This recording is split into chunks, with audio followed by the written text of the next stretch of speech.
ഞാൻ വരും, ഞാൻ പോകും, ഞാൻ വിളിക്കും, ഞാൻ കഴിക്കും എന്നൊക്കെ ഭാവിനെ പറ്റി പറയാൻ വേണ്ടിയിട്ട് ഇംഗ്ലീഷിൽ നമ്മൾ വില്ല യൂസ് ചെയ്യണത്.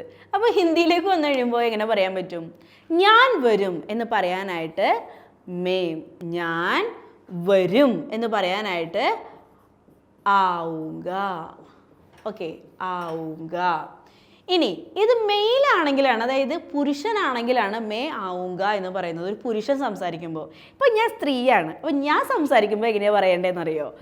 മേ ആവുങ്കി, മേ ആവുങ്കി എന്ന് പറയാം.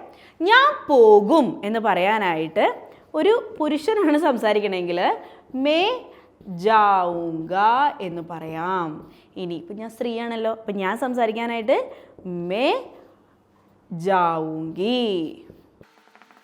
ഞാൻ വിളിക്കും. നിങ്ങൾ മെയിലാണെങ്കിൽ ഇഗായും ഫീമെയിൽ ആണെങ്കിൽ ഗീയും ചേർത്തിട്ട് വേഗം താഴെ നിന്ന് കമൻറ്റ് ചെയ്തേ.